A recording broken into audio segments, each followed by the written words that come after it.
Mike in Palmer, Alaska. Hey, Mike, thanks for watching Free Speech TV on DirecTV. What's on your mind? It's anything goes. All the years I've been listening to your program, I've never heard anyone mention the 16th Amendment. Oh, I've talked about the 16th Amendment. And the way it was actually ratified was the biggest fraud ever perpetrated on the American peoples. But I'll take my answer off the air. Thank you. Sure. Well, the 16th Amendment, is the amendment that makes possible personal income tax and creates the IRS, essentially.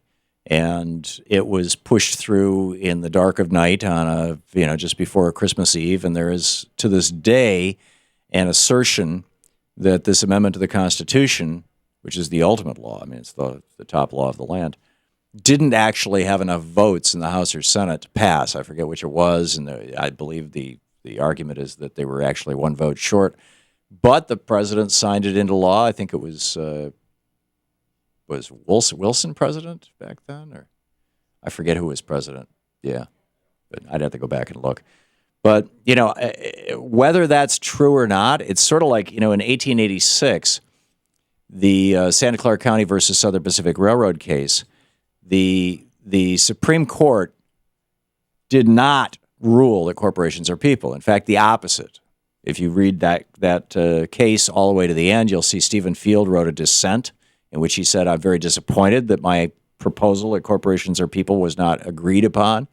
And in the decision itself, in the majority opinion, it comes right to the end and it says, there were several constitutional issues argued by the parties in this case, but because we were able to find the remedy under the laws of California, there's no need to examine constitutional issues.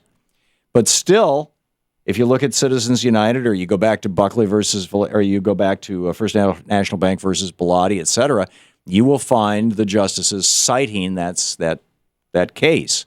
So it's like the reality of what happened is not as important as the reality that, hey, it's here. The president actually did sign that into law. So whether that final vote was there or not, I don't know. But you're not going to get the 16th Amendment knocked down. And why would you want to? I mean, the income tax is one of the fairer taxes that we have, frankly. It's one of the more appropriate and reasonable ways to collect the revenue that we need to keep our government running. Now, say it again? Oh, the president doesn't sign amendments. Okay, thank you. I thought when you said that, that's what you were saying. I misunderstood. In fact, I'd misspoken before that, wasn't it? You were correcting me. Thank you, Shane. So anyhow, the net of this is you've got some cranky billionaires who don't like paying income taxes, and some other people in the top 1% who are seeing their tax rates go up to 25% if they're getting capital gains, or 39% if they're making a lot of money. And they're saying, oh yeah, let's get rid of the IRS, let's not pay taxes. So they want to do away with the 16th Amendment, and they're trying to find some little hole for it.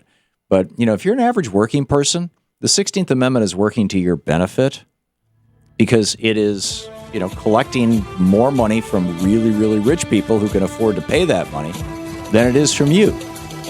And that some of that money, there is some wealth redistribution in the United States, and it's being used to give you tax credits and to pay for public universities and all kinds of good stuff. So, I'm just not concerned about the 16th Amendment being constitutional, unconstitutional, legal, appropriate or not.